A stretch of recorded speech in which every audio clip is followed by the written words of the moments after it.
Hello, everyone. Ooh, okay. Well, that's cool. Welcome to the. I bet that's better. Yeah, it is. Welcome to the final. Wait, that's wrong. Fifth episode Whoa, what I missed? Sorry. of HSBG podcast. I'm your host Collins with my co-host for today, and probably the next day and all the other days. Shadybunny, I'm how you doing? generous. Hi guys. Yeah. Anything interesting? So, it's been a week since we last saw you. Had a nice, good time. Probably move on to the first thing I want to talk about today. Just want to say we got a new email HSBG podcast. We mentioned at the end of the last podcast, but I wanted to mention it earlier. Just so if you got any questions, any feedback, just send it to there.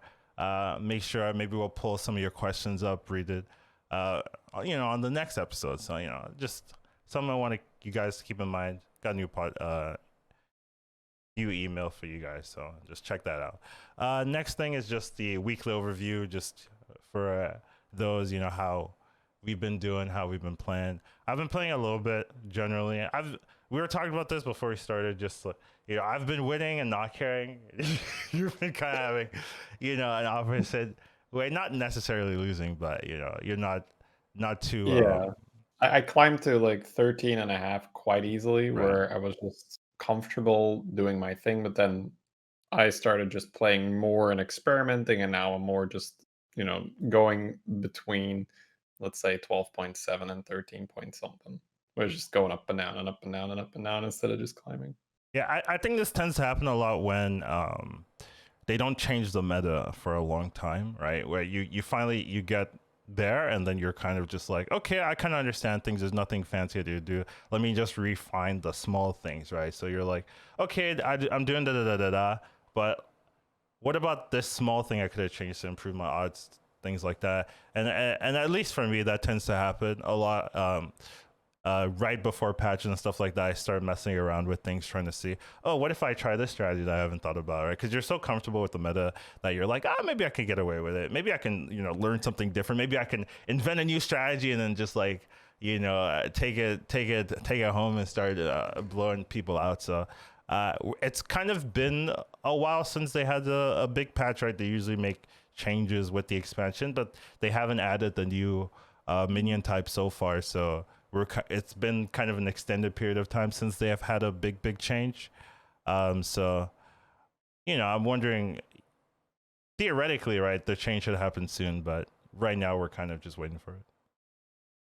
Yeah, so there was a tweet from Ixar that he structured their content schedule. I'm not sure if you caught this one. Should have Where told me. I would have put it as a topic. Oh well, XY. I assumed you were. Well, I mean, in good Blizzard fashion, it's no specific date, no like really elaborate thing. But it seems to be like a 4-month cycle where it's first an expansion launch where there's a small BG hero update. Then after a month, there is a major Battlegrounds update. So I'm assuming that roughly 1 month after Starfang was introduced, which is the expansion launch, I suppose, Right. plus 1 month, they're planning to do a major Battlegrounds update. Now, don't quote me on that. You can look at that on Ixar's Twitter. That's at XRHS. And then a month after that, there is an expansion mini set with another small BG hero update. And then another month after that, there is a pre-order for the next expansion where they do a BG balance update / shake up. So that seems to be their formula where every month something happens. And sometimes it's bigger than the other months. That's good. Well, at least we know they have something in the works, right? And they've already Yeah, revealed a it's little on bit the of way. it. So yeah. And it shouldn't take very long. TM, And I it's assume that, coming. yeah, and I assume with the big patch, it also comes the MMR reset. Once again, that's vague, implied. You have to pick it apart from his replies when people are asking, "Oh, what about this? What about that?" So it seems to be vaguely implied that there's an MMR reset as well with the big expansion. Okay. I'm waiting for that, to be honest, like personally. That's gonna be fun, man. Just day one, just go, go, go, go. Day two, wake up after a couple hours sleep, go, go, go, go. Yeah, So much fun. it's always very intense right after an MMR reset because people want their rating back. They want to be like, I'm number one right now. Hey, that's me. And go to bed. Gotta keep playing. Yeah. Yeah. So that's always fun, there, but yeah, I think it's gonna be interesting. It should be soon, and maybe we'll have quite a bit to talk about once they have those changes and whatnot. But we can go straight into the next topic, right? We'll talk about the particular card. I think this is a pretty interesting one. Has a lot of opinions on it. It's none other than the Faceless Taverngoer. I was I was thinking about what card I want to talk about this week, and really Faceless is one that really strikes out to me as a unique card, a card that doesn't really have any other card that does what it does, right? You take it, and then you're like, your plan when you take it is like, I'm not playing it. I'm just gonna hold it. That's my plan with this card. I'm just gonna, waste 3 gold here, because I'm hoping that I can find particularly what I'm looking for, right? Maybe I hit a brand or whatever, and just get that early triple. And it's also a card that, since it's been introduced, you've seen a lot of crazy turns, right? Where one turn someone will have like a pretty weak board, and the next turn they have like a full board of nuts, and you're like, how do they do that, right? A lot of times Faceless Taverngoer has a part to play, right? Maybe it's not like the full factor, but it can a lot of times be a key factor where you have this in your hand, you're playing something random, and then bam, you see like two copies of a card, and you're like, oh, I can make an instant triple, right? You hit like a hogger or something, right? And you're just like, oh, that's a golden hogger right there, and it costs like 4 gold or something to do it. So it can be super nutty, where you can just do some really crazy turns, and a lot of the players that you watch, right, value this card really highly just because of the potential upside, right? When people are looking at cards, right, they're looking like, what are the upside, what are the downside, right? This is one of the cards where the upside is really, really, really high because not only is it's a very flexible card in its unflexibility, where you have to get a triple to make it work. Well, you don't even have to get a triple, right? Like, you can get 2 pairs of something, and that can be good enough, right? 2 pair hogger is good enough, right? Like, where sometimes you have 2 pairs of something and it's not good, right? Like, you have two brands, 2 barons, right? They don't do anything, right? Two Faceless can make 2 pairs of useful cards, right? 2 rags, that scales really well, right? Two senseis. I don't know if you should target sensei. Well, actually, that's not that bad. But 2 senseis, it's gonna work. It can work and things like that, where you can really utilize this card for a lot of different plays that you can't really do if you have 2 pairs of Elemental, right? Like, oh yeah, it's great if you triple it, but there's no flexibility in having a pair of that, where with Faceless you can really pop off. So there's a lot to talk about this card. I think you can really have like a full long discussion of how to utilize this card correctly, when to take it, things like that. But that's just my initial thoughts. I'll probably have more of I've been talking for a while. So Shady, what do you got? No, it's fine. It's fine. It's fine. I think when you take it is generally when it appears in the shop. I think that's a good rule of thumb. Take it whenever you see it. Well, I think that if you would look at high MMR players percentage wise of when a card appears in the shop, this has to be, if not the top, one of the top cards purchased, right? When do you, it is when you are incredibly pressured. Oh my God, I need to hit, I need to get strong, I need to have an amazing turn right now, and I don't have a lot of gold left. Then it's when it's usually, probably can't take the Faces. But pretty much at any other time, when you see a Faces appear in your shop, you're just, oh, yoink, let me take that. Because at the very, very worst, it's a pair of something that you can just cash in, or you can just throw it on any good minion you see in the shop and make a pair. Now, if you don't see any good minion at any point, well, then you probably weren't going to do anything anyway that game. You know, so the argument of, oh, you might not be able to use it is like, well, let's be real here. If you don't find anything, you know, you want to have 2 copies of, then you probably weren't going to have a very good turn anyway. But yeah, if you're under pressure and you don't have a lot of gold left in the turn, that's probably where you want to consider skipping Faces. But for the rest, this card is just insane, right? It's super strong, and the card wasn't in when I last played. So when I came back to the game and, you know, really, I've been going hard for a few months now, so I'm quite comfortable with the game. It's just increased the power level like crazy. It just happens so much easier that someone has a golden brand, because golden brand is one of those cards where it's difficult because you have to justify holding a brand in your hand for a while. And Faces just means, oh, I have a brand on the board. There's a Faces in the shop. I also have a Light Fang on the board. If I hit either of them, it's insane. Or I can do the double hogger thing. Or I can have this, oh, I have this Murrazont on the board. Oh, there's a Murrazont in the shop. Bam, golden Murrazont. And just go off. So there's so many possibilities for this card to be so strong that it's extremely rare that you don't want to pick it up. Yeah, I that reminds me. I had a game recently where 3 players had golden brand, and I was looking for a golden brand myself. Right? I had a brand, and then I fought 3 players. You know, over the course of like 4 turns, 3 of them had a golden brand. I'm just like, Faceless.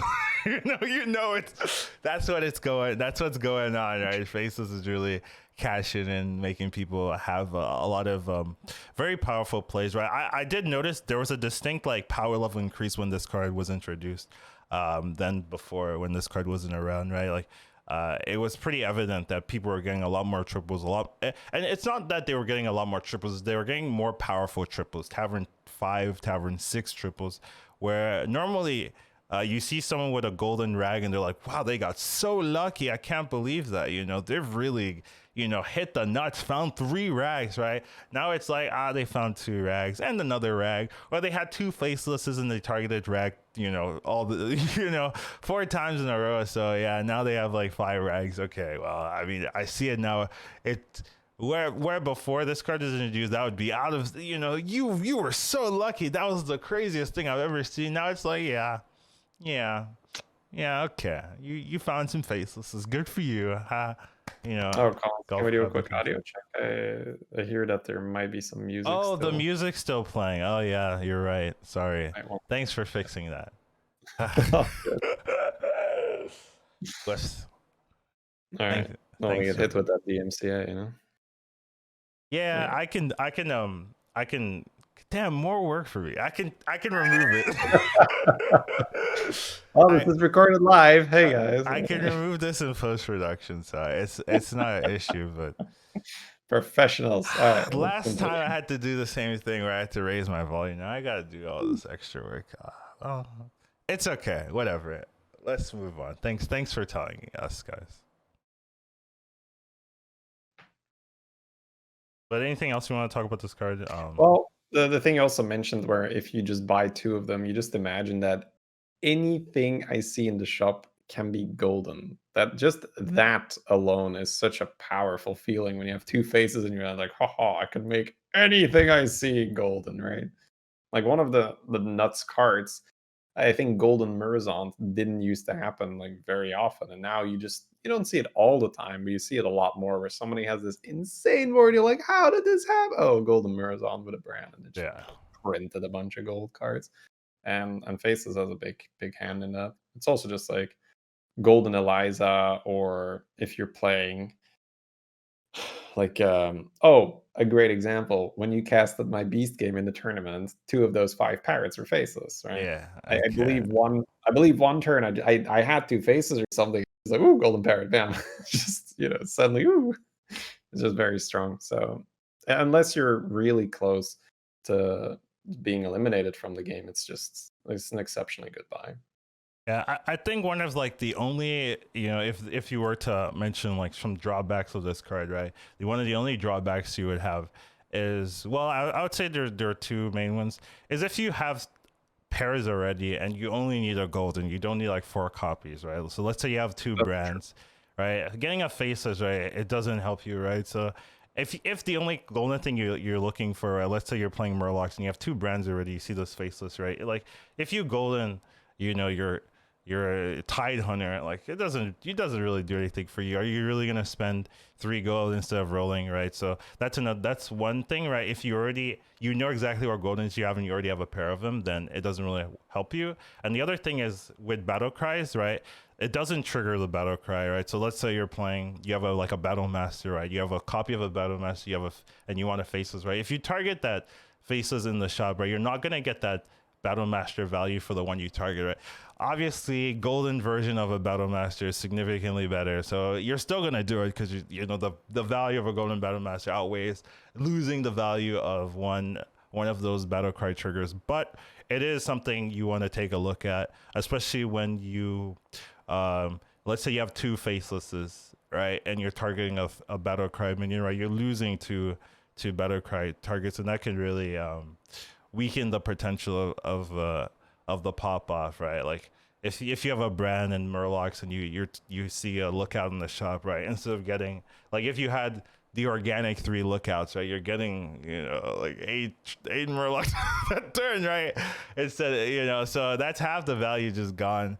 It's And just winning harder though. At that point, like if you're hitting golden lookout, if you're hitting golden yeah, BM, I, you I'm got you I'm got the game in lockdown most of the I'm just time. giving a premium example, but there are definitely things with like mugs and stuff or jugs Yeah, that no, you really want it that extra, like feels especially bad early on.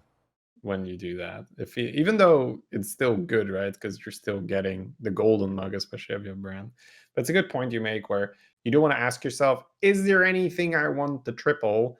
And if there is, do I already have a pair? Right? Because sometimes there are such specific things you're looking for that you would just say, this faces serves no purpose. Or you already have one faces, and then the second faces, you're looking at it. The only thing I really want to triple is this one card I have on the board, and I already have my faces. So if I see the other card, I don't need two faces for that. So it's more earlier on when you're still trying to really figure out what you're doing, fleshing out the comp. That's when you'll pretty much take it, no questions asked. But if you have a fleshed out comp already, you know what you're doing and you know what you want, then yeah, you might just look at the faces and say, this doesn't really do anything. That's So, true. something I've done is I had like a Baron on the board, and I had a Baron in my hand. I saw faces in the shop. What I did is I bought the face and I sold the pair of the Baron that I had in my hand because I thought the chance of getting like another Baron in the shop is higher than the chance of me like finding an extra Baron without the Baron I sold back, and I could just use the face as a replacement of the Baron. I was just like, I'm increasing my odds to get that golden triple, and that's like, I wouldn't say do that every game, or like it's just like it's an interesting thought process if you've done the math and So stuff like that. you're minusing 2 gold, right? Yeah, I So mean, you're minusing the two the, rolls. the I'm not faceless sure. wasn't only for Baron, but I was like, well, it was really because I saw this. Let's be real. Let's be All right. honest. Let's be honest. It was, but that was my thought process, anyways. But yeah, I think it's a good card. Definitely one you want to be picking up and utilizing, especially if you don't utilize this card a lot. Right? I think you're missing out a lot of the Yep. swing turns, especially in high level lobbies of people like making a board out of nowhere from nothing that it doesn't look like they have a chance to beat you, and then you fight them like 3 turns later and their board is nuts, right? And they have like a golden minion or something, right? A lot of times they're utilizing faceless. They, like, when you fought them last time, they had the faces in their hand or something, and they were just looking for that turn to spike, and then they did. So Yep. I do think it is a card you want to utilize, and it's a fun card, strong card that increased the strength of average tavern since it's been introduced. But I don't think it's a bad thing, right? We haven't really talked about, do we think it's like wrong or bad for the game that it exists, right? It's Because just different, right? It just moves the average power level up, yeah, as you yeah, said. it moves the needle. The same thing was introduced in Auto Chess when they introduced that Joker card. Suddenly you would hit Right, Golden Kunkka. Right? This right, is yeah. just a different game. And consider it, like, oh, I get my Golden Brand a lot easier. It's the same thing there. You see stuff a lot more often that you didn't see before. And I guess maybe a good last point that I almost forgot is with Jandis, Right. when you have a pair, you can buy the faces, swap one of your pairs in the shop, copy it with the faces, buy the pair back, which is now a triple. So Yeah. So that's basically, you can get golden brand. Let me translate with Jandis with one. well. Sometimes what you also do is let's say you're playing Jandis and you have the setup where you go for 2 5 drops. You will pull, let's say, a Nomi and a No me. Okay. Faceless. The turn after that, you can put the Nomi down, swap it in the shop, copy it, buy the Nomi back. Oop, we got 2 Nomis all of a sudden. So it's another fun little thing you can do with Jandis. If you're going for 2 5 drops, you can just take whichever engine you want, the Light Fang. Or I guess it's Light Fang, Nomi, or Hogger, I suppose. Those 3 you can swap in and then copy. And then you have 2 of them, which is, 2 Hoggers much better than 1 Hogger, 2 Nomis much better than 1 Nomi, and obviously 2 Light Fangs much better than 1 Light Fang. Yeah. So a lot of interesting strategies. I think Jandis does have the most fun with this card since you can really just abuse swapping with the Faceless to get whatever card you want. But generally, even if you're not playing Jan, it's still a very good card, very powerful. So I thought we want to talk about it. All right, next topic up. Next here we shall be talking about is George. I don't think I've put George in, right? Like just confirm, right? This isn't like the second time we're talking about this hero. That'll happen at some point. Yeah, at some point I'm gonna be like, we haven't talked about this here, and we start talking about it, I'm like, this sounds very familiar. Familiar, yeah. All these points I raised before. But yeah, I want to talk about George, just because I think it's a hero that's been through a lot. This has been. Yeah. This is a hero that's gone on a journey, in Battlegrounds. Started out 4 mana to add a Divine Shield. Do you remember that, chat? 4 mana to add a Divine Shield. It was rough goings for this hero. And also, what's that hero that deals 1 to everything? It got removed, didn't it? Deathwing. It was Deathwing?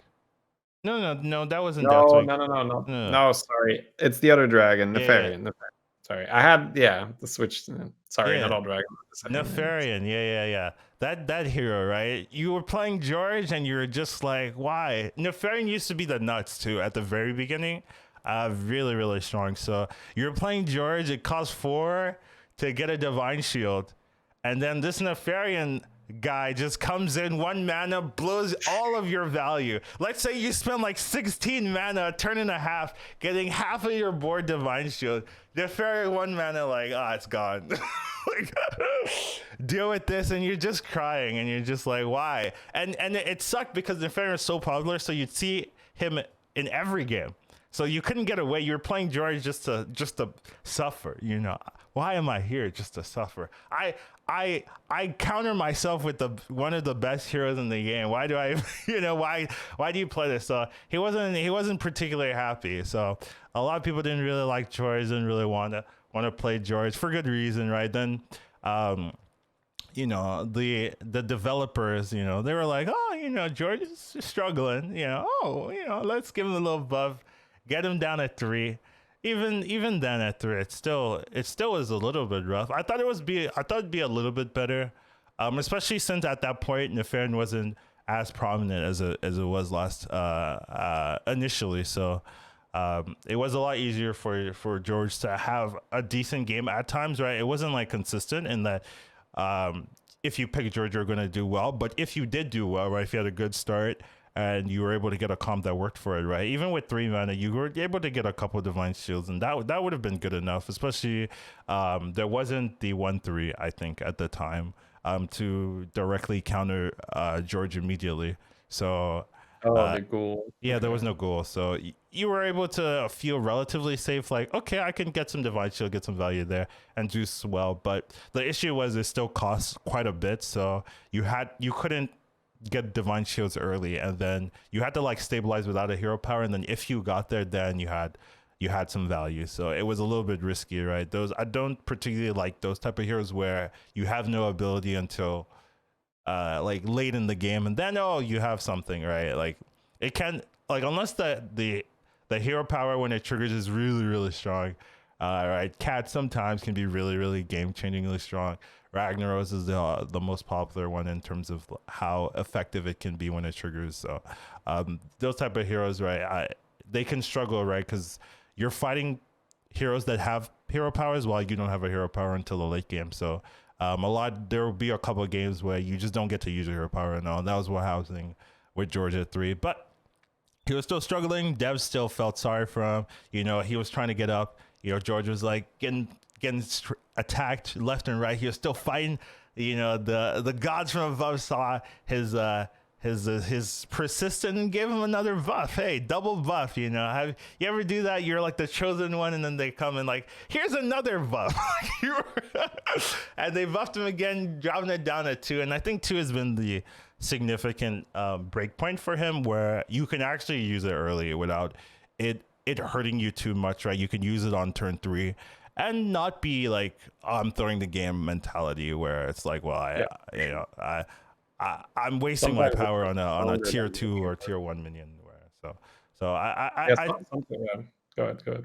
okay, so I think he's needed these buffs in terms of like, he's at 2, and it's not like he's the best hero in the game now, right? But he's a hero that you can play, and there are comps that work for him really well, and you can pick him up and you could be like, I haven't lost a game, right? There's been some times in the past before these buffs where I pick him up, I'm like, whatever, and I just like feel like defeated already. Here I pick him up and I'm like, okay, I can maybe do something with him, especially if Murloc's in the shop, right? Divine Shield poison Murloc's, taunt comp with arms and stuff. There are a couple compositions that really do well with him, so I think he's in a much better spot right now. And you can see a lot of people are picking him up in the tournament before and just utilizing him, getting stable win rate. He doesn't always win because there are counters, right? They added Ghoul, so if you're paying attention, you're fighting a George, you're fighting someone with a lot of divine shields, you can play a card to just counter all of his value immediately, and that kind of hurts him in the final matches. But a lot of times in the mid to early to mid game, right? People aren't picking up picking up goals early. They're like, I'm gonna counter this George. He's gonna feel it. It's turn 5. Yeah, people don't necessarily do that because it can really hurt you if things don't work out. So he works pretty well early to mid. And especially in the late game, if people don't find a ghoul or don't buy a ghoul. So I think he's in a good spot now, personally. Yeah, with George, it feels incredibly stable just because you have that option to poison scam, as you mentioned, where you just have Murlocs that you can give them poisonous and divine shield, and we know from experience that's quite a good combination.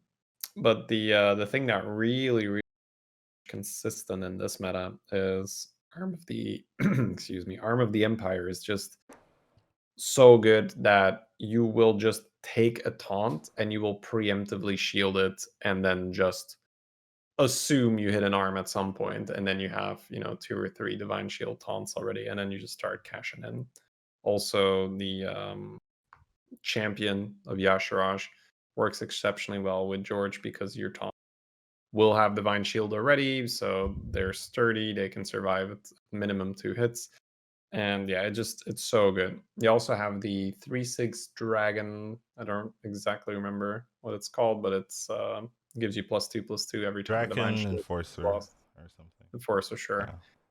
So usually the formula I like to go for is I like to get my heavy hitters, my taunts that are being buffed by the arm, but then that alone is quite a fragile composition where as soon as you have someone that has, let's say, some death rattles, like a coiler that's going to deal with the shield and then deal with the body, you have someone that has bombs to deal with your shields, even scallywags that are popping your shields off. You feel very vulnerable. So that's where you have either the champion of Yashraj in the back, which is going to be your cleaner, your bouncer, whatever you want to call it, where first you have the very high attack divine shield minions because they've been getting buffed by Arm of the Empire. They're going to deal with the big creatures that are on the board, so the big taunts, the Amalgadon, the whatever they have. And then afterwards, where normally you would lose because they have just more hits than you have shields for, and as much attack as your taunts have, they're going to have their base health most of the time. So this can be 2 health or 5 health or maybe 8 health if you get a siege breaker. But that's not going to cut it to clean up those death rattle effects, say the coiler, or if your shields are removed with bomb. But then if you have that big minion in the back, which is either going to be that enforcer that has grown a ton because of all the shields that have been removed, or the champion of Yasharaj, which will be the preferred minion, but you don't always get it. You get to clean up the small stuff afterwards. So that's a really, really good strategy, a very consistent strategy. If you're doing really well, you can even counter the opponent's ghoul by collecting a golden selfless and then either finding a baron or a parrot. I've done this quite a bit on the George games where I go number 1, where you just assume they're going to ghoul you, especially if you don't have any leeway. If you can only take 1 loss and you don't know if they found a ghoul. A lot of the time, I will just put my selfless in the second position, even though my entire board is divine shielded, just because I don't want to run the risk that they do have a ghoul and I lose shields on everything, and then my selfless is all the way, in the middle or whatnot, because I wanted to get more value. Because a lot of the time, if you're George and you're in the finals and your minions, they don't have a ghoul, that's what you're probably going to win anyway. So then you just put the selfless in the second spot, even though you have a baron that will, give 4 divine shields. It won't be a waste.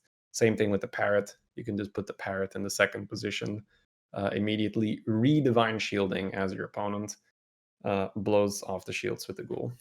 And it hurts them too, because they can't have divine shield, and divine shield is just a very good part of endgame compositions. Just blocking the first attack is very useful.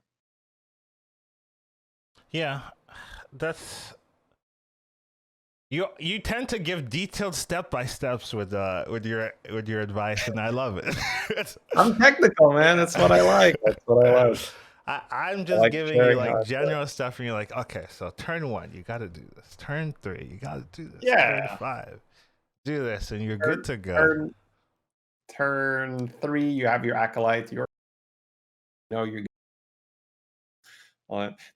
like all jokes aside, a fun setup I like to do, and something that carries really hard, is if you have acolyte and micro mummy in the same shop as George. I just love freezing it. I love just buying the acolyte, and then a 4 gold, you level 5 gold. I just buy the mummy, I shield the acolyte, I play the mummy, and now you have a 3/2 divine shield taunt that is already good enough to win certain rounds, not against people that have great hero powers. Let's say you have a Yogg or whatnot that's been buffing the board, you might lose. But that's a really good setup, and that mummy is just going to keep buffing every turn, and the chance that it hits the divine shield taunt again is not that low. If you add 2 more minions, it's a 1 in 3. That's not impossible, and over the course of the next turns, it might hit another buff or 2. So that's super viable.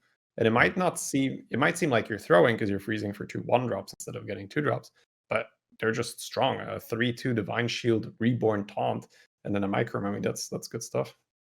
Yeah, I mean it's almost like you're creating like a mini arm in a sense, right? You're creating something that buffs your taunt minion.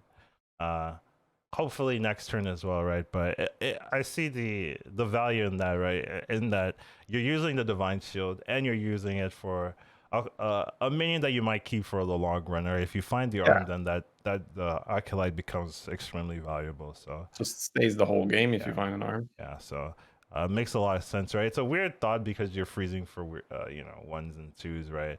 But if you don't start with a token, you don't start with you start with like an acolyte or something, right? And you have the divine shield, right? May as well use it. Micro mummy is decent, there are better hits, but it's a decent start. So something you want to do, especially if you just roll into it organically on turn 3, right? Then that's pretty simple. So it is there are a lot of options there with George. I do like George personally, just because I think he can make like stupid comps that other people can't deal with, right? So a couple of times I'll make like Beast Macaw comp with George Divine Shield everything, and it's just like, yeah, well, you thought beasts were annoying before. have a golden, have a Hydra cleave with divine shield, Like, right? Like, but how do you get a gold run if you never go past tier 4? That's what George does, right? Just stays on 4. yeah, well, you're talking to me. Alright. I'll find a way. No, Yeah, I mean, all every jokes comp's a aside, tier 6 comp. If you you, can hit, right? You can hit on George, and then you're just like, "Oh, okay, I just have a good triple, and I can just take a 6." You can just take the Eliza, you can just take the Goldrun, you can just take the yeah. Kali, and then suddenly it's like, "Wow, I can Divine Shield all my dragons," and then Nadina re-Divine Shield. I was gonna mention that right You're gonna then, get to there, sorry, I stole your thunder, alright. Yeah. You ever have a Caligos with Divine Shield before the Nadina? Like it's pretty good. So there are definitely some things with George, right? Like even though he has a hero power, you don't have to utilize it, right? There are some heroes that can get a tier 6 discover even without hero powers, or there's some players, maybe not heroes, but there's some players that can get tier 6 discover without a hero power. And if you can do that, you can really make the hero power work for you, right? Get those annoying comms and then just add divine shield to them and just make it hurt. So I do like that about George. Just like he can create some comps you can just never see and just be like, how the hell do you even get through this? So I think it's pretty fun in that avenue, personally. All right. All right, looks like we're done here. We'll move on to our next topic of the day. What is Rafaam curves, right? I think we talk about Rafaam curve a lot just generally, right? But we haven't actually spent some time clarifying what is Rafaam curve, right? How do you do it? And why do people, call it Rafaam? Shouldn't it be called something else? Curve, personally. But I think Rafaam was the hero that really popularized it. I don't think it was the hero that did it first. To be fair, I should know the hero. Actually, I really should. Right? I should have looked it up, but I couldn't be bothered. Anyways, but it was the hero that a lot of people started realizing. Oh, I don't have to level on 2 every single time with every hero to win. Right? Like that used to be the only meta, especially when things started out. Right? It was like you buy something, you level on 2, and then you buy 2 things on 3, hopefully, and then you go from there. Right? You on 7 gold you level, on 9 gold you level, right? That was the standard. Almost every hero would do that.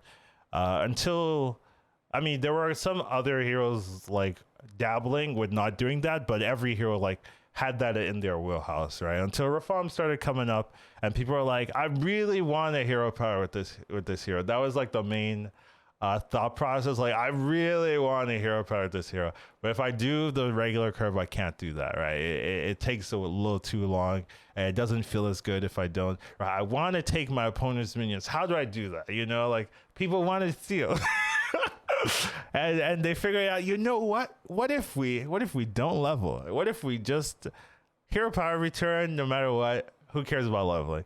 And people started trying that. People realized, oh, that actually works pretty well with this hero. Since the hero power is giving you a minion, you're not actually losing so much, right? The fear initially was that not getting 2 drops was too bad for your health, right? If you don't get a 2, you don't get a spawn particularly, and things like that, you're gonna lose to everyone else, right? So that was really what was holding people back in experimenting with this. But with Rafaam, a lot of people are like, I'll just take my opponent's spawns. That fixes my solution. I'll just take the opponent's spawns and we're good to go. And that actually did work for a while. Nowadays, people really don't want to give you spawns, and sometimes especially higher up, they'll find all the other ways they can they can do to make sure you don't get a spawn. But initially, right, people didn't know or how to play around this, so they just put the spawns in front, and you just have easy golden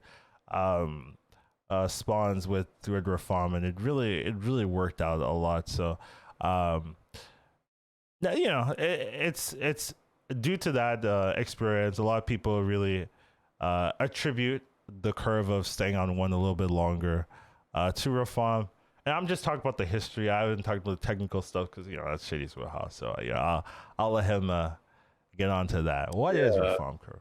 before we get into like the technical, it was like when he came out, times where you would just like, oh, somebody wanted to bump my shield off with their light fang. How convenient, right?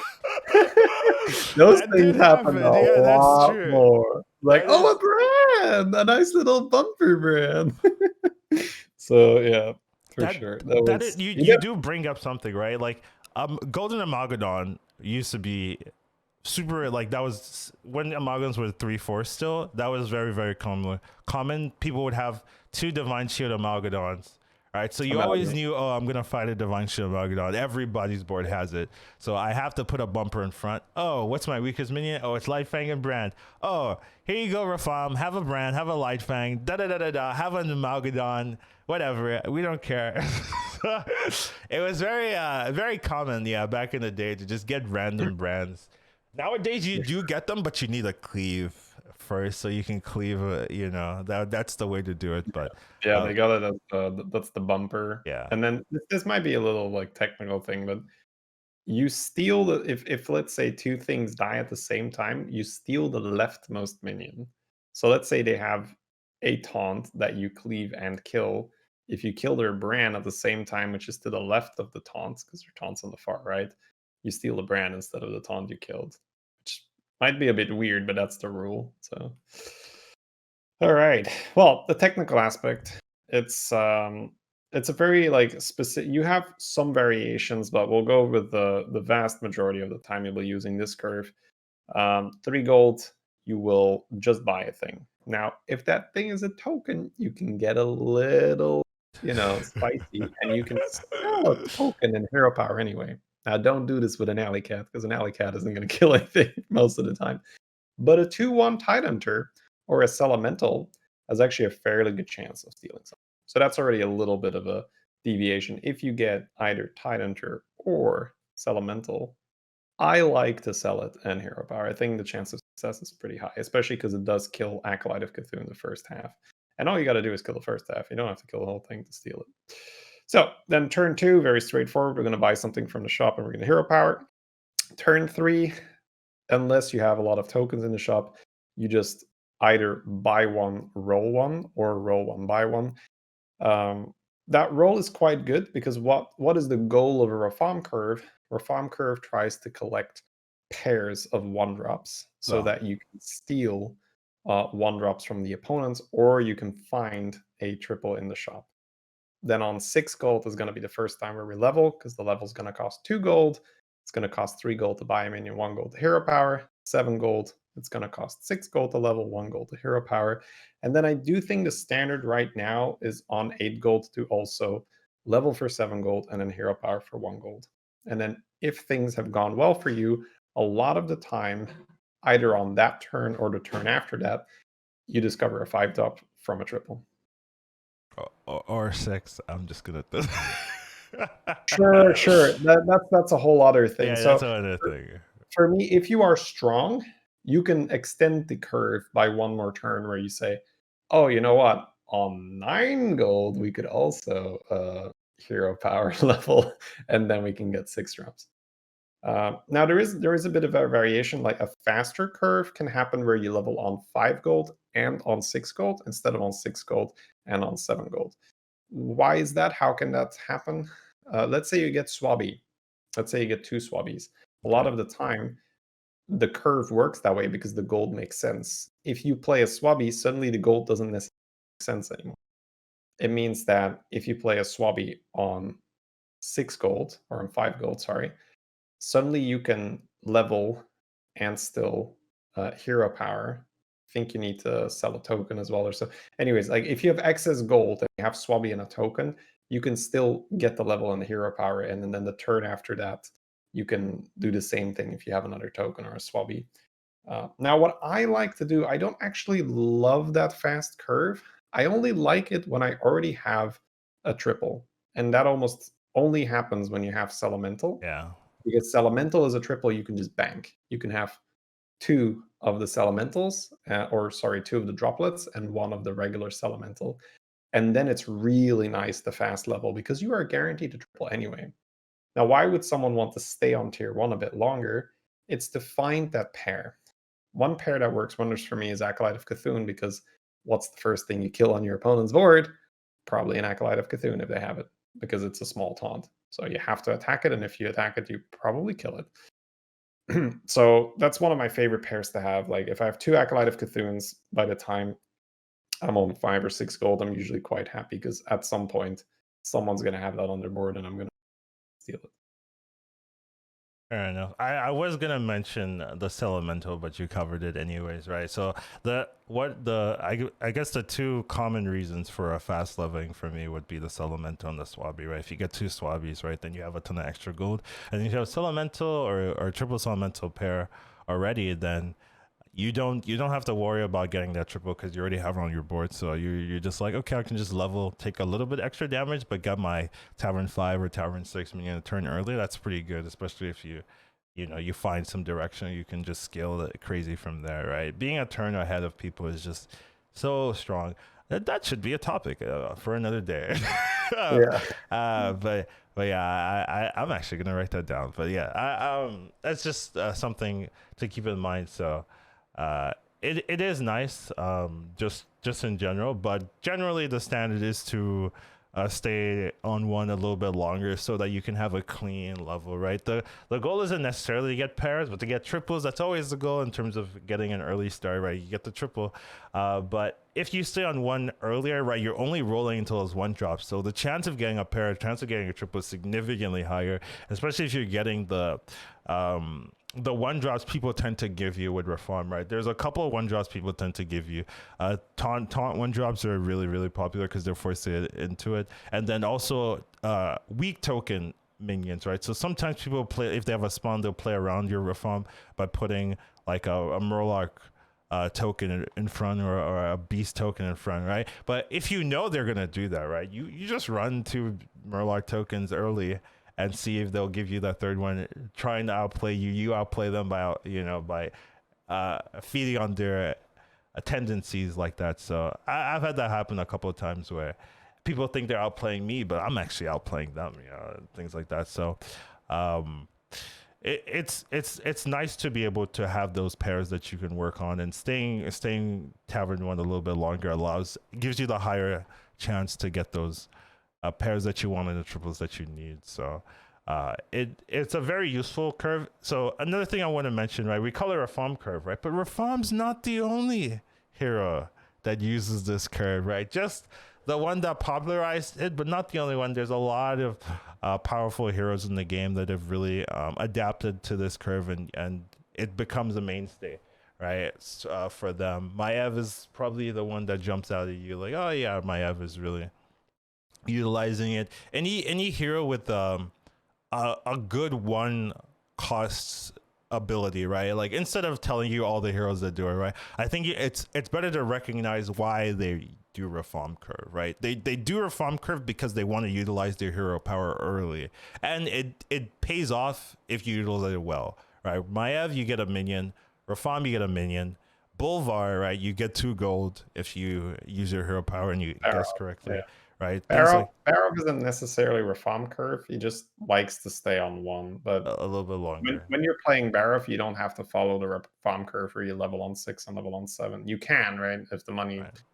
But if you're successful in your bets, especially if you were able to bet turn 1 with a token, a lot of the time you're going to go up earlier than 6 golds because you want to just speed level. Yeah, but the reasons why is because you want to use that 1 cost hero early. Yeah, for sure. Things like that. For sure. Some people go Akazam Serac Seeker guy or from curve because they want competitive spirit. I know Shady, you're like, what did they do? But they.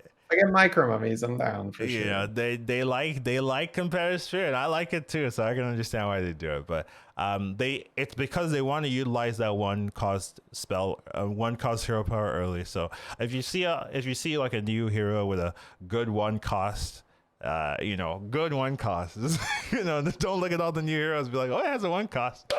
Rafaam, baby, no, good 1 cost hero.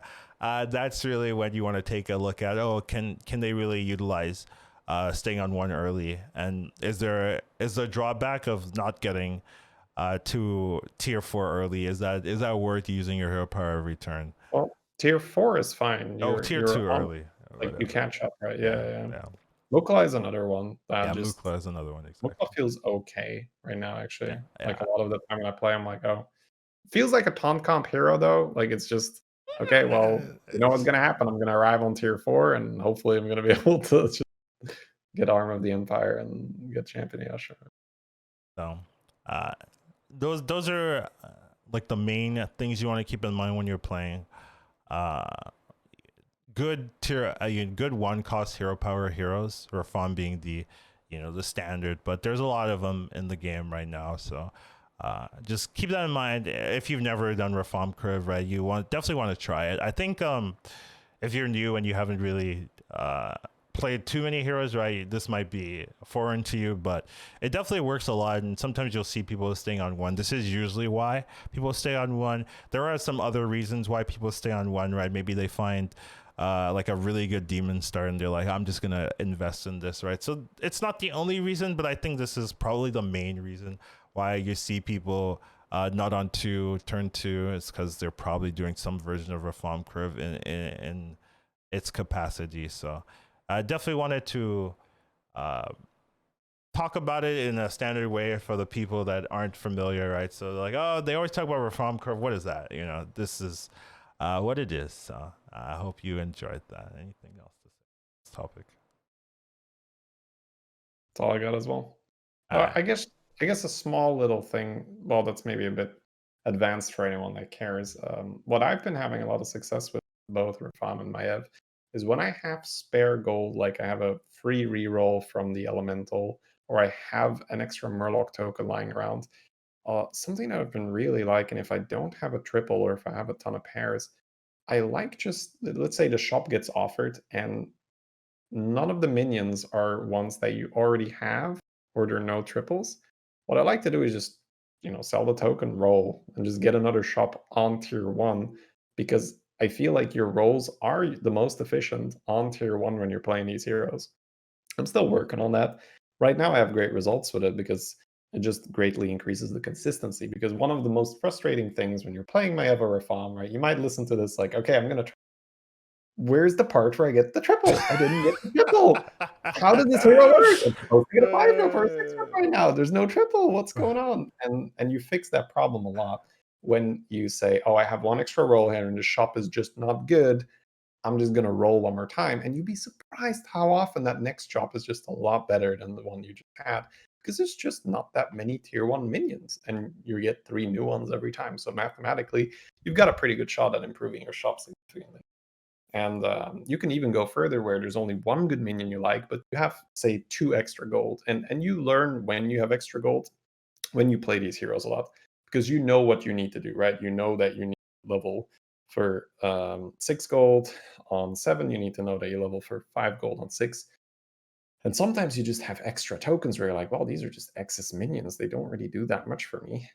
I'm just going to sell that 1-1 and roll, because I think I'm going to get a much better shop than, a lot of the time it's the 2-1 demon. You're like, do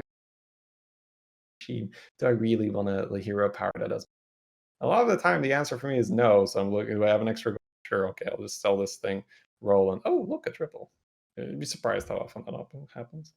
Yeah, you've reminded me of a couple of games where I'm on Tavern 5 and I have 3 triples ready 3 to pairs. go, 2 pair, Oh, 3 pairs ready to pairs, yeah. go, and I'm just like, all right, just give me, a Elemental. All right, I've got 10 gold here, give me a Slavi, a Elemental, a Murloc, Tidehunter, anything, and I'm ready to go.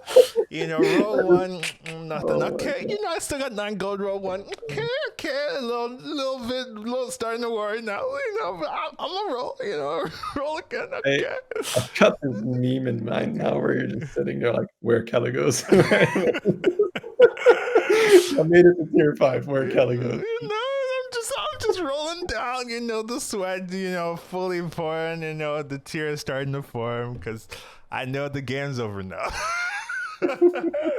So you gotta be a little bit careful. You just gotta make sure that you have a contingency plan if you don't have a guaranteed triple with the Maiev or the Rafaam or whatever. Make sure that you just don't be like, all right, I've got 10 gold, nothing. I'm dead, right? Like, because that will happen to people, especially if they're new. They set up everything right, but then they don't hit the triple, right? And I think that's one of the reasons why these heroes can be risky. I know before Maev had the highest win rate and highest 8th place rate, but between like the top 10 heroes had the highest win and lose rate, because people will do the initial parts very well. They have the pairs, and then they don't hit the triple, and then they don't know what to do, right? Like, oh, Collins and Shady didn't mention what to do if we don't hit triples. Oh, I guess I'll just lose, that I think that's kind a of thing. great segue in the next topic. Yeah, that's the next week. Right? Like, what do we do? Right? No. The next one on the list, right? Like, oh, yeah. For when sure. I'm playing these heroes, like that's part of the emergency plan. Like, let's say everything does go wrong. If you're ready to move to the next topic, yeah, I guess that is something we should mention. Like, that is an actual topic that we could. Yeah, right. It's just something you go. So right now in this meta, I'm a huge. I mean, not just me, right? A lot of people are huge fans of tier 4. It just feels like tier 4 is very strong. And if you're playing one of these Rafaam curve heroes, I don't like pushing to tier 5 for the 6 drop, especially if you don't have it yet, right? So if you just have pairs, you don't just go to 5 and be like, all right, next turn we roll for the Calicos, boys, right? I mean, unless you're yeah, okay, whatever. Collins will do whatever Collins wants to do. But us mortals, we should not attempt that, right? It's not gonna work out well. So for me, the what I like to do on tier 4 when I've got the Rafaam curve heroes and I haven't hit, you still have probably 2 pairs, right? If you haven't hit a triple, you have 2 pairs ready, and then I just roll on tier 4 where either you still hit and you discover a 5, or you take your high tempo 4s, right? Just good 4 drops, things like an egg, things like a harbinger, and then you salvage this.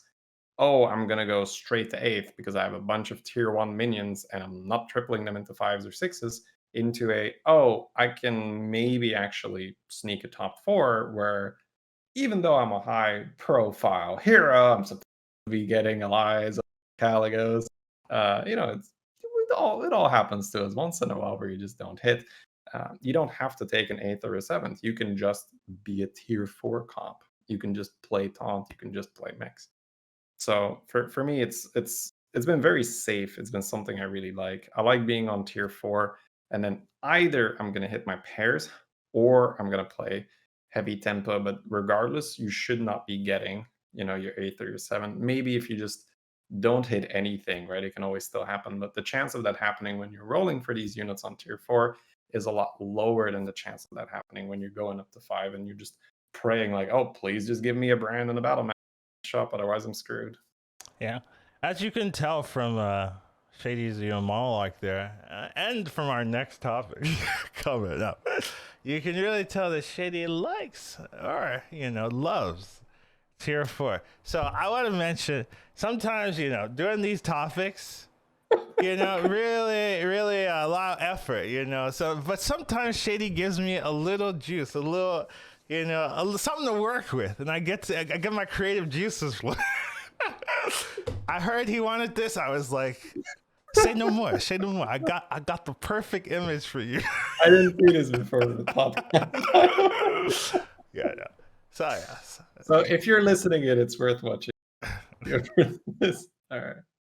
But yeah, definitely. There have been a lot of players talking about how tier 4 is pretty like a good safety net right now, where if things don't work out for you, there's a lot you can do on tier 4, right? It didn't always used to be the case where you go to tier 4 and you're just like, what comp can I make on this tier 4? But the introduction of champion, the introduction of arm, the introduction of taunts and mechs are still in there, right? You can really just stabilize on 4, especially if you don't have like random pairs or things, right? Let's say you get to tier 4, there's no pairs, no triple potential, you have no direction, you're taking a little bit of damage, so you can't just level and survive, right? You can stay on tier 4 and definitely do some work. You could always do that, but I think it's gotten better now with a lot of the options that are available on tier 4 to stabilize and keep you in the game, at least the top 4 for you. So I think it's fun. I do think this is more about Shady and his love, right? I'm a tier 5er, But Shady does have a lot of points to make for sticking out tier 4. Yeah, so we talked about what happens with the Rafaam curve, but the vast majority of the heroes do not follow the Rafaam curve. So what would be a typical? I guess we can sort of recreate a game and see what happens. Most of the time, you're going to be leveling to tier 3 on 7 gold, where you buy a unit and then you level up for the remaining 4 gold. Then on 8 gold, you sort of get your first real decision of the game. What do I do now? Right? 8 gold, we used to say that's where the game starts. You get to really just, do I level for 7 gold and use a hero power or something like that?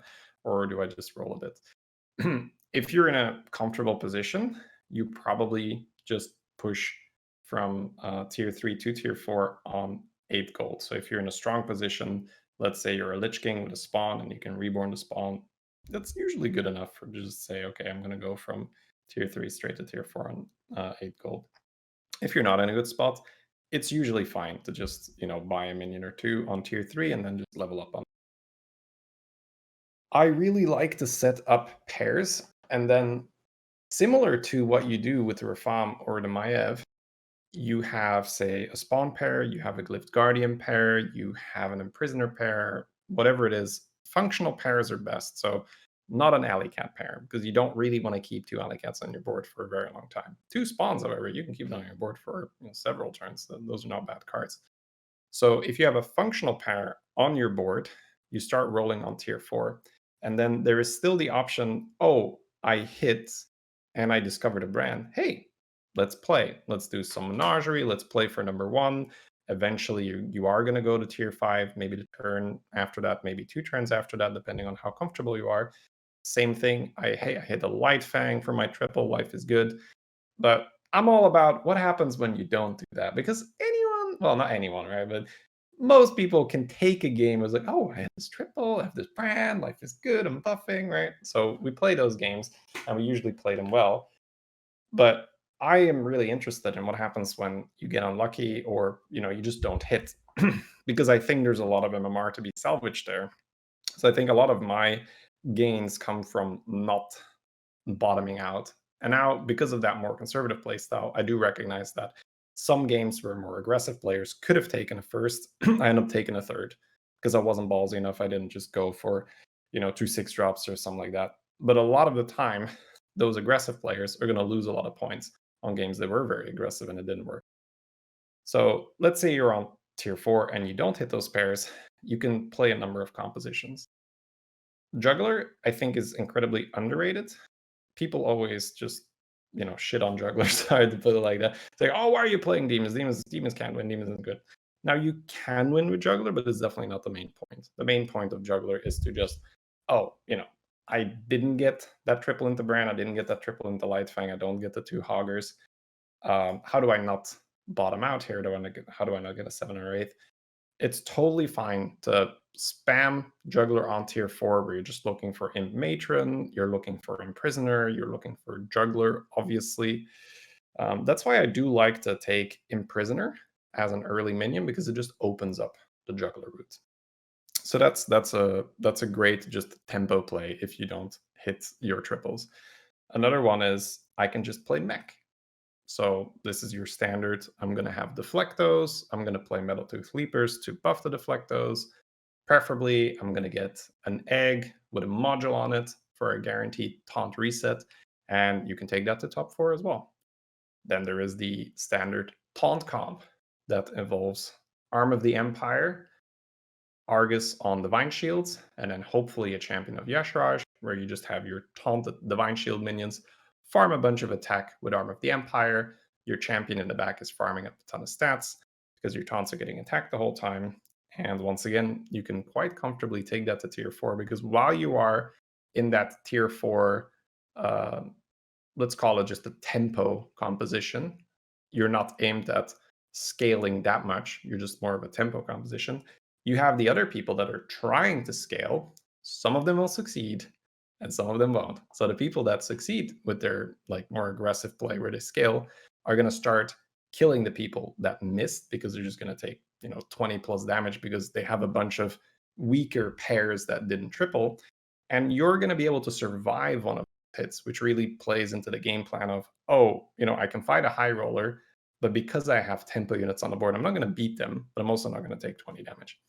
And that is usually enough for you to secure a top 4 spot. All you got to do is be alive long enough, because the people that are trying to hit and they failed, they're going to die fast enough. And because you weren't greedy pushing tier 5 and just said, all right, bring me the brands, bring me the life fangs, let's go. You didn't waste that entire turn. You started buying tempo pieces already, and now you're suddenly totally fine. So I guess it's those main compositions where I'm playing Taunt Comp, Mex, Juggler.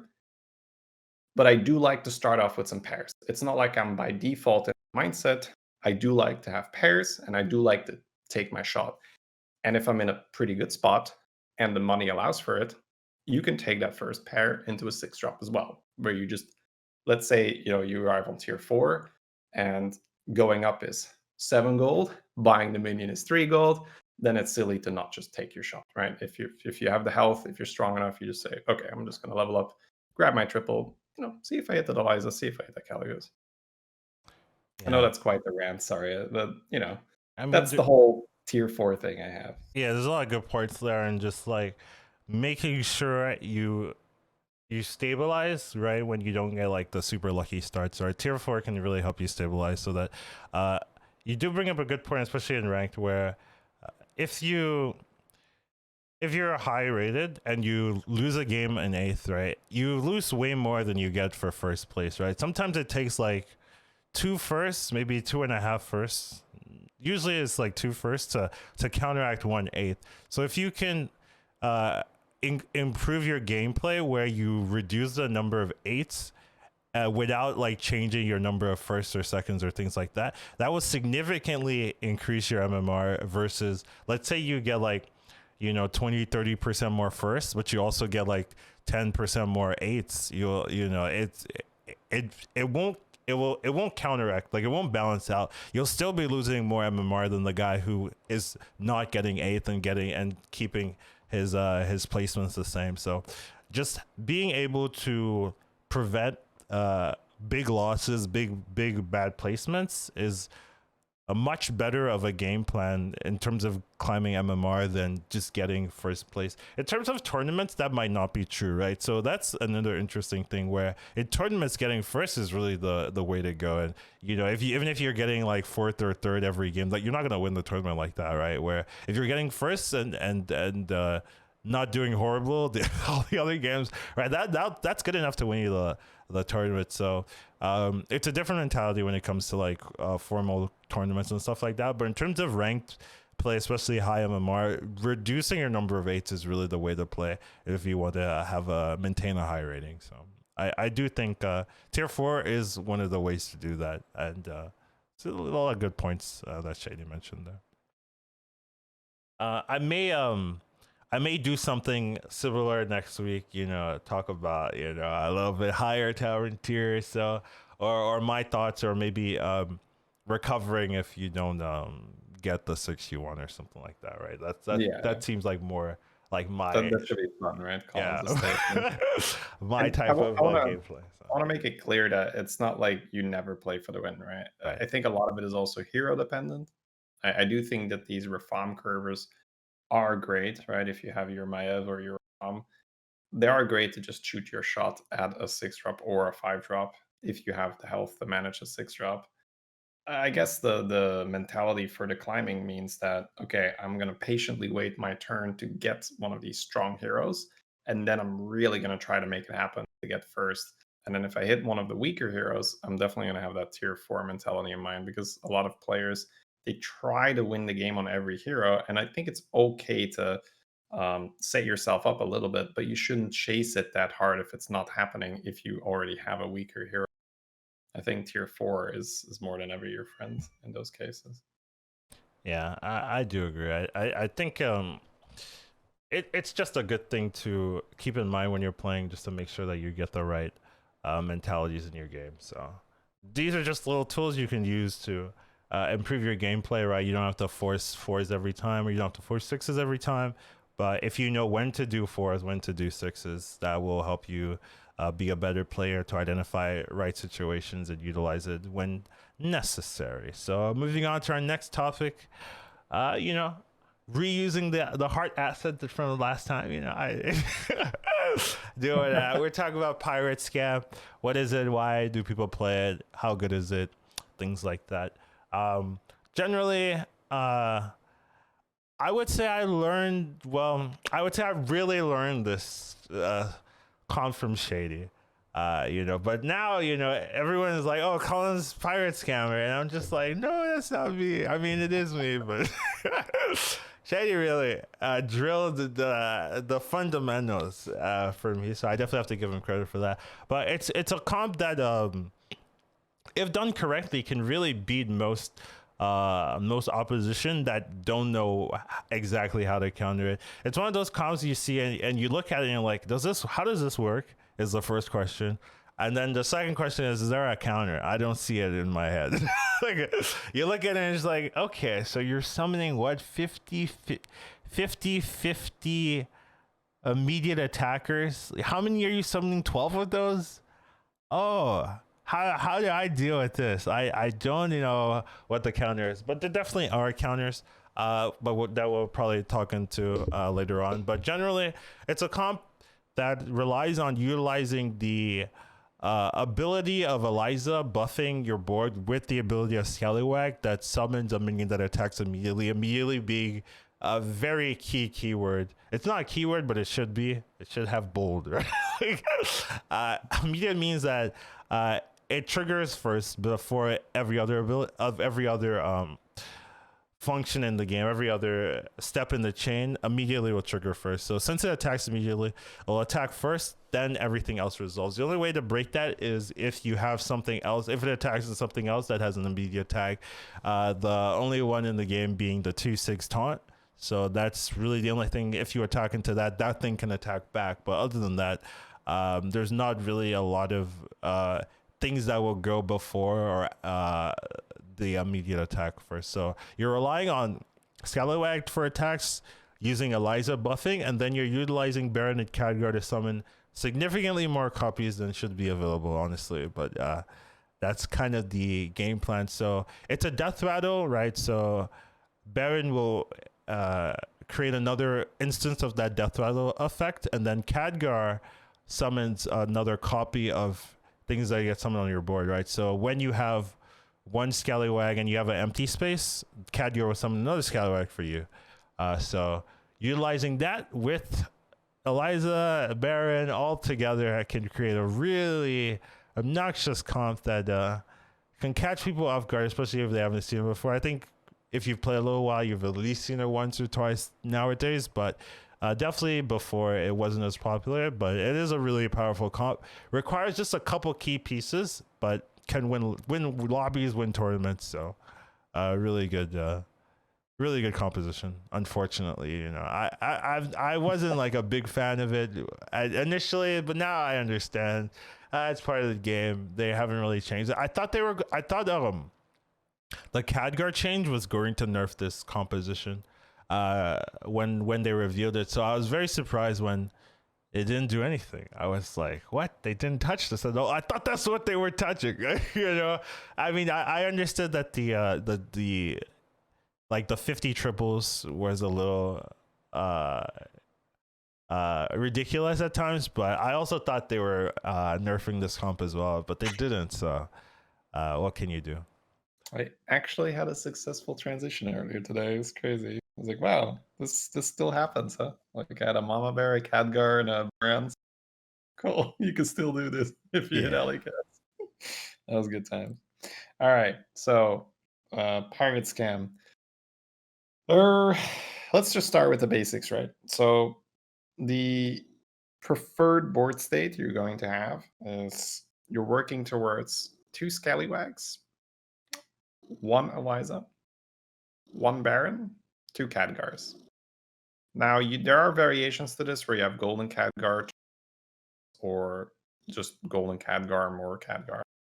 But this is going to be the most achievable one to get for the for most of your games. Now, if you keep rolling and you get 2 golden Khadgars, you get golden. I mean, great, go for it. But your most reasonable board to aim for: 2 Scallywags, Baron, Eliza, 2 Khadgars. You might say, wait, that's only 6 minions. Why are we only playing 6 minions? Khadgar doesn't trigger if something dies when your board is full.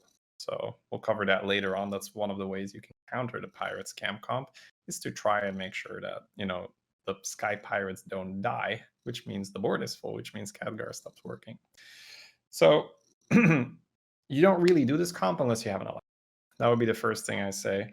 Back when, I played this comp a lot with Collins, pretty much no matter what we had on our board at the time, I was like, oh, and Eliza, hey, we're doing it is pretty easy to force, because all you need to get it started is, I have an Eliza, I'm in a Scallywag. That is not the same as some other compositions that don't really work until you have more pieces together. Eliza plus Scallywag is just already strong. If you look at it, the Scallywag is going to give your Eliza 2 triggers. Eliza has her own trigger. That's 3 triggers from Eliza, your entire board, plus 6 plus 3. That's good, right? Especially if you got a Divine Shield on the board. And then it doesn't take long, usually, either another Scallywag or you hit a Baron, and then suddenly you get more spawns. You can do the math quite easily on the Scallywags, how many you're going to get. If you have the regular Death Rattle, it says spawn 1. If you have a regular Baron, you now have 2. If you have Khadgar, Khadgar says twice as many, you now have 4.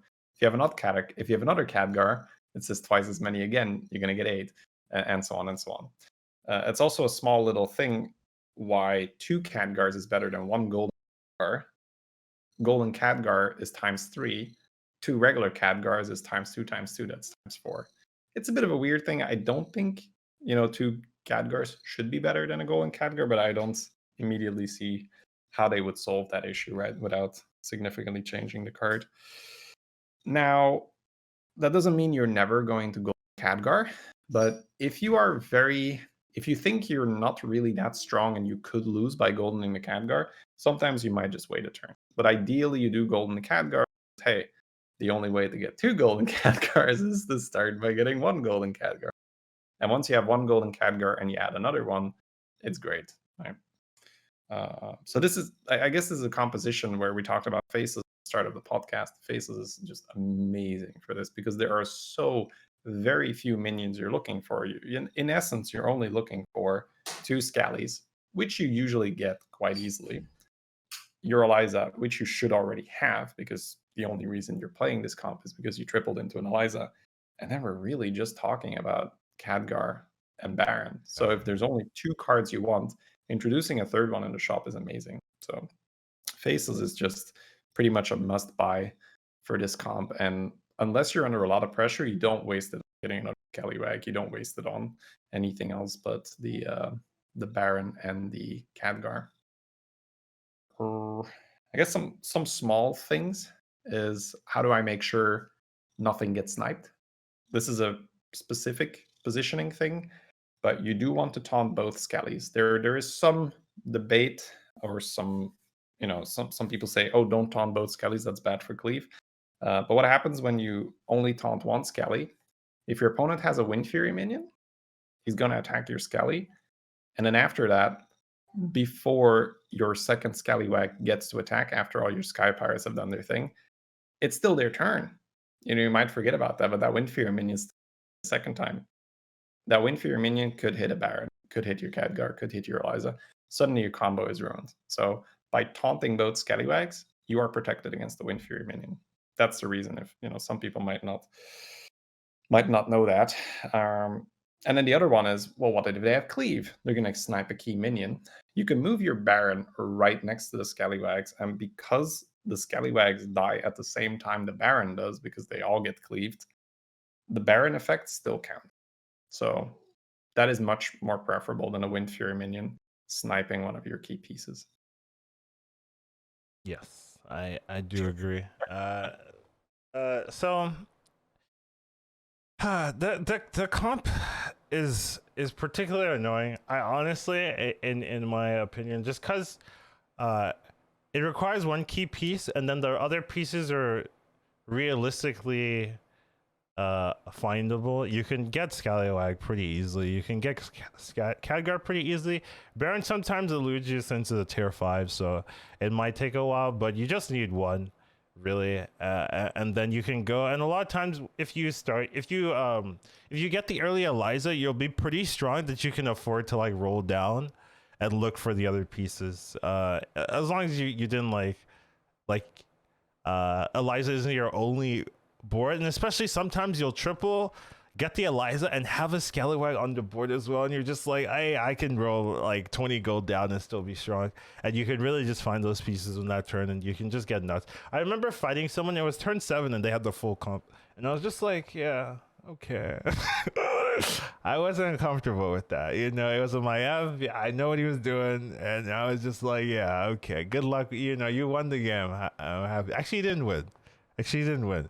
But it felt wrong. Like, you can really get the comp super early, where and once you get the pieces, you're done. You don't need to buff them. You don't need to you know, give them divine shield or anything like that. You just get the pieces. You just put them on the ground, and you're done.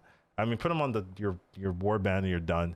Right? It's not like Brand where you need to get the pieces, then buff them, then make them strong, then position right. Like, no, you just get the pieces, you put them on your board, and you've won the game, unless your opponent knows you have this board and is playing directly to counter it. But other than those situations, you pretty much guarantee like top 4, top 3, top 2 most of the time. So it just like, if you are very comfortable with this comp and you know exactly how to transition and stuff like that, you can really bust people, and that's what makes it really good for tournaments, because you're very comfortable with it, and you see the opportunity to transition, and then you can transition quickly, and then your opponents can't really find a quick answer, right? The one issue is like, when you win hard. You're hitting people for 20 because your Eliza's alive, your Khadgar's alive, your Baron's alive, right? And you're Tavern 5 most of the time, I mean, you know, so you're hitting people for 20 damage almost every time plus.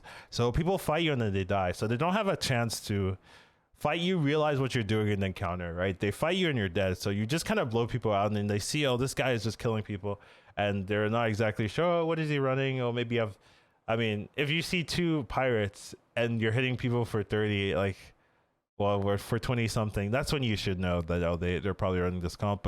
But generally a lot of people aren't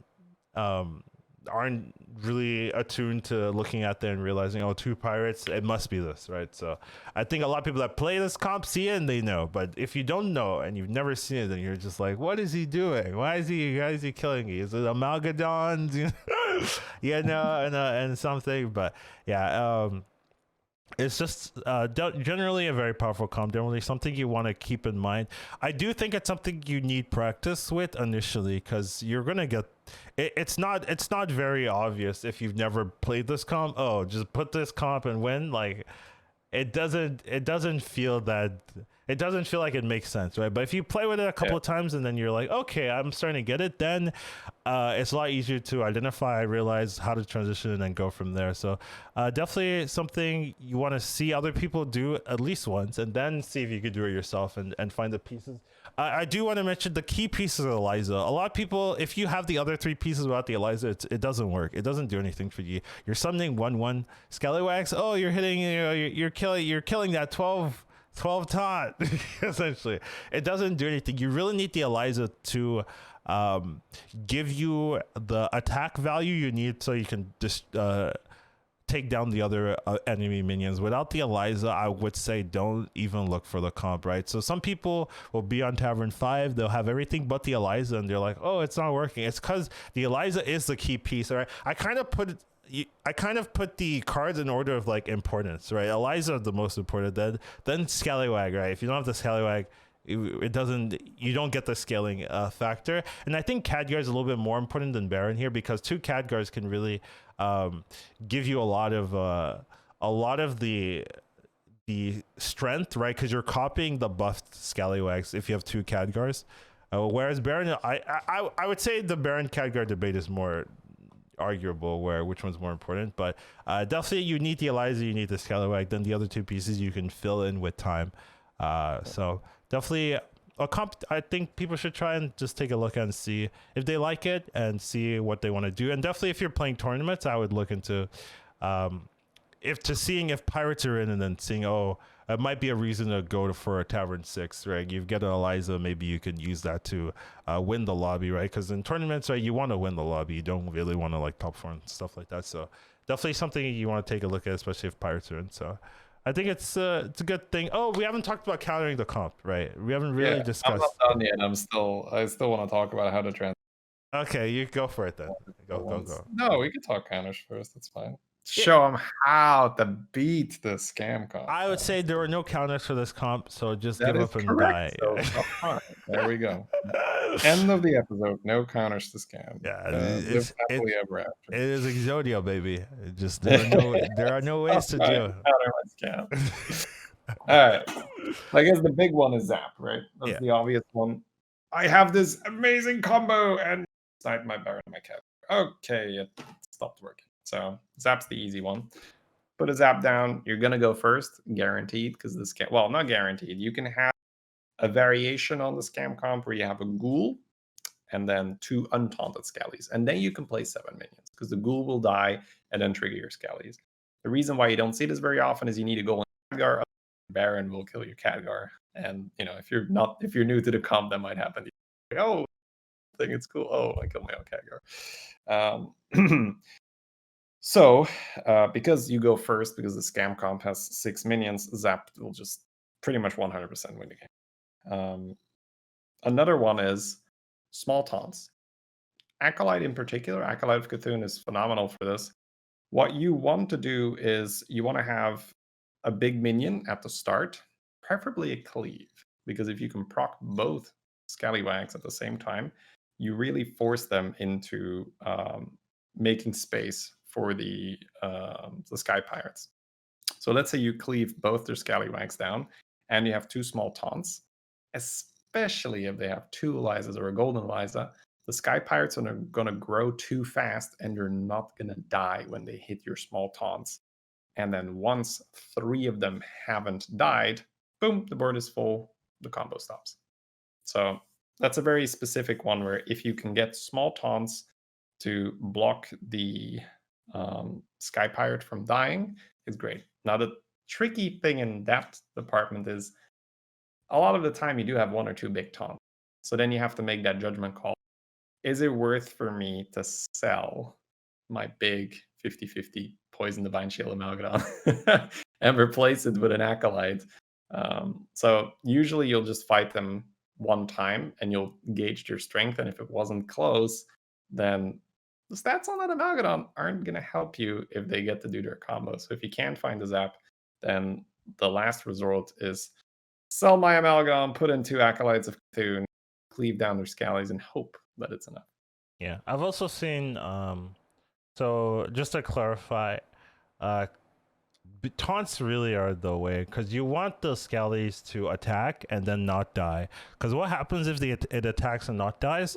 Pirates, right? Yeah, the scallies are fine. Yeah, the scallies you want to die, but you want the Death Rattle Sky Pirates to not die, so that they fill the board and then they don't get to attack and buff again. So usually the way to do that is taunts. I've seen Void Lord work as well. Yeah. Just like, since when it dies, it summons 1/3s. Usually a lot of the time, those 1/3s just tanks stats. I had a game particularly where one of my opponents I think he played 2 Void Lords or something at the back. That was his strategy, and it worked. I was like, oh, it was 1 Void Lord and something. I don't know if it was another Void Lord or something, or like an Acolyte or something like that.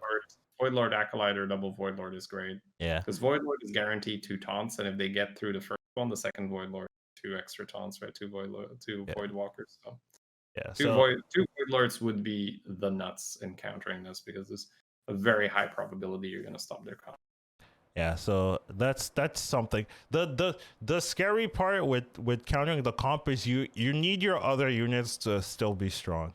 I think that's something what people forget when they play against the comp, right? They'll put the taunts down, but then like I'll have like 10 10-6 sky captains, and they're still decently statted, and they end up killing the minion, like your opponent anyways.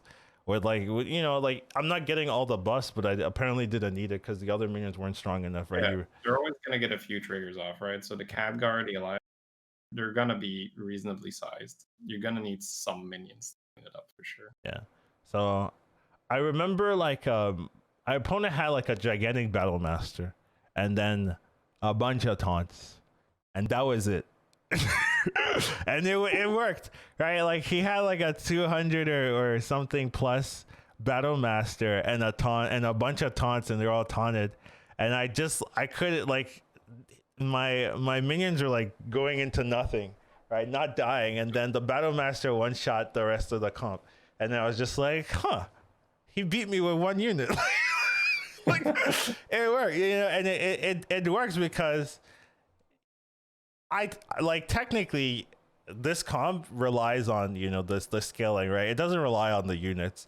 So if you can't get the scaling off, you don't have units, right? So a big battle master and a bunch of small taunts can be good enough to deal with this, right? But it just looks weird, unless you've done this before and you're Feels awful.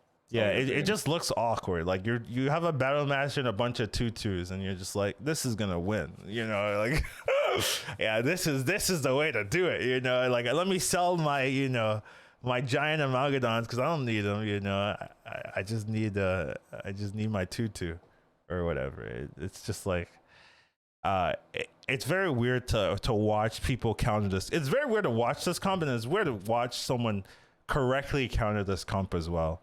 So I think with time people are gonna get better, people get used to it and things like that. But for now, a lot of people still get caught off guard, right? The amount of comments I see, people like, I've never seen this comp before, still surprises me whenever I see it being pulled off. So yeah, it's interesting composition there.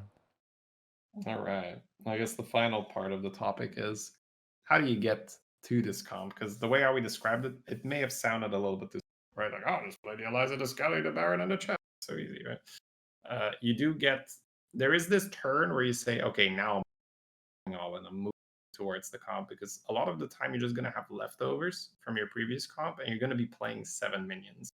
So you have, let's say, that egg with a module on it, which has taunt, and it's been preventing your Eliza from getting sniped. You have an Amalgadon if you've been playing well. There's maybe a big Battle Master on the board, stuff like that. When is the time where you say, okay, time to move towards the comp? It's usually when the Khadgar enters the board, because Khadgar has this condition that you have to be down on 6 units, or you can be 7 units, but then your first Scallywag is only going to get the Baron multiplier, not the Khadgar multiplier. Your second Scally will still do it. So sometimes you do play Khadgar without going on 6, but most of the time you don't. It's when you find I guess when I have Eliza, 2 Khadgars, and something to taunt my 2 Scallywags, that's usually the go sign for me. Like, okay, so either you're high rolling and you have a golden go and you play 2 Scallies and a Ghoul, perfectly fine, that's great. Or the normal way is, I found my 2 Khadgars. I say 2 Khadgars because a lot of the one, you have your 2 Scallies and your eyes, and like, Exodia! And it's just like, oh, it's actually not that big. Oh, cool. I shouldn't have sold my Divine Shield egg yet. You can get weaker while you're transitioning in this. So I do recommend 2 Khadgars, 2 Scallies, Eliza, and then obviously Baron is a great bonus. If you get the Baron early, that's a great one to sneak in. Let's say you're usually going to have 2 Scallies and an Eliza because a lot of the time you're just going to be hoarding the pieces. You're just going to have your board and you're just rolling in a shop. And I pretty much just put the blinders on and I'm like, all right, if it's not scam comp, I'm not buying it, because you do have a limited amount of time to get this together. And you might get baited in, oh, this unit is kind of strong, it can keep me alive for now, this unit is okay. And then you end up wasting too much gold and you don't actually get the scam comp off the ground. So I'm just looking for the pieces we mentioned.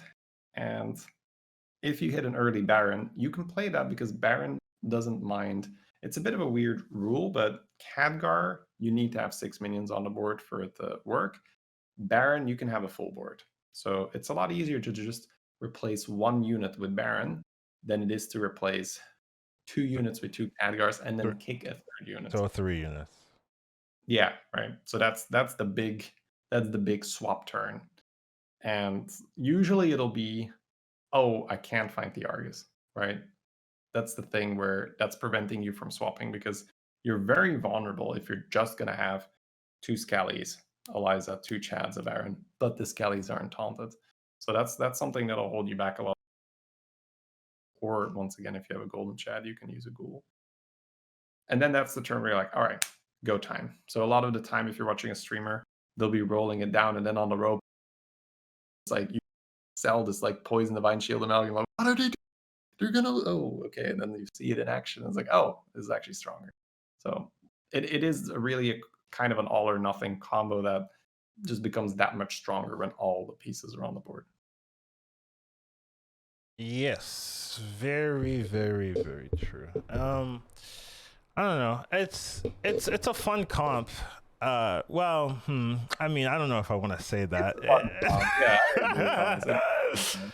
Should be here for years to come. Hey. Another thing to keep in mind is if you get this comp correctly, you're not gonna have time to roll down. Usually, right? You'll have like 30 seconds or less because there's so many animations to play.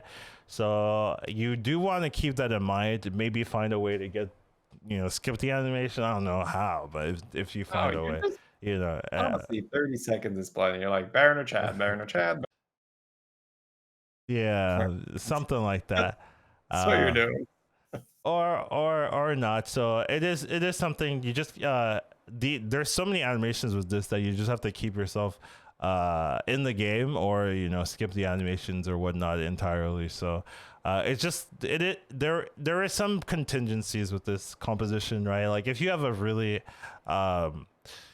draining computer where the animations take super long, right? You might get this comp and then never get a turn again. Just because the animations take forever. But if you win, it's not an issue. So I do think it is something I think people should try and should definitely see if they like, right? That's my advice on almost all the compositions we talk about. See if you like it.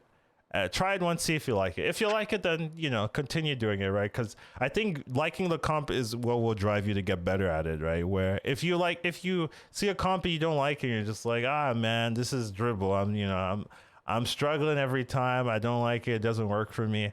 Then you don't have to master these comps. They're just options. I do think this is a good option, especially in the current meta, for winning and tournament play, but. It's not necessary. Right? Like if you've played hundreds of games without playing this comp once, like you could do hundreds more without playing it. There's no need to be like, oh, they said to play it, I'm gonna force myself. So I just think it's a good comp that you should look into and see if you like it. If you don't, that is perfectly fine. But yes, we are going over, so I think that will be our last topic actually today. It's been a good talk for sure. It has been a really good talk, a lot of interesting discussions. Hopefully, I want to see the new changes personally.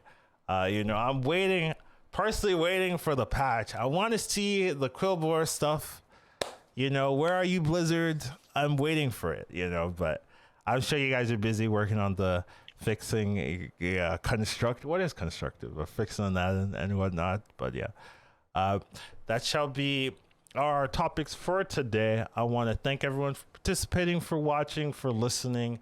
I definitely want to thank Shady for being here time in, time out, dealing with me and all that good stuff. It's always nice to have someone stable, Someone has to be the stable one,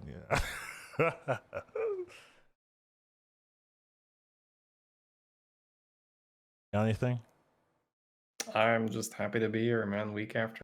It's just been it's been fun, and as you notice, I do like to geek out over these specific things, the curves and the order, yada yada. So. You know what I need? I need someone to make the topics for me, or I need to make the topics early. It's just like every Thursday. It's like, oh my god. Every Thursday, Collins is Monka Steer. Like, But yeah, I that is me actually. But yeah, I do appreciate everyone watching. I appreciate the comments, appreciate the feedback, the nice statements and stuff like that. I've been getting a lot of nice messages. Oh, you like the podcast? I like to hear that. Let me know. Continue sending questions and feedback to HSBG podcast at Gmail. Definitely want to read some questions out whenever. And the nice final thing, we are planning, this isn't set in stone, but we're planning on trying to see if we can add a guest on the next week's show. I don't know how I'm going to do the UI, for next week's show. But I do want to see if I can figure out a 3-person discussion here. So definitely tune in for that next week. Hopefully, we'll see. Nothing set in stone. Maybe next week is the same, but we'll definitely have to see. And you could definitely reach me at Collins or something somewhere, and Shadybunny at Shady or something somewhere. I'm just gonna skip this because we do it every time. You guys should know who we are at this point. If you don't, then that is fascinating and nice to meet you. I hope you guys are doing well. But yeah, that's going to be our show for today. I think it was a nice one. I think it was a good one. Hopefully next week has some interesting developments that we can all talk about. But yeah, that's going to be it for us today. Thank you guys for joining us, and I will see you guys next week. Have a good one, everyone.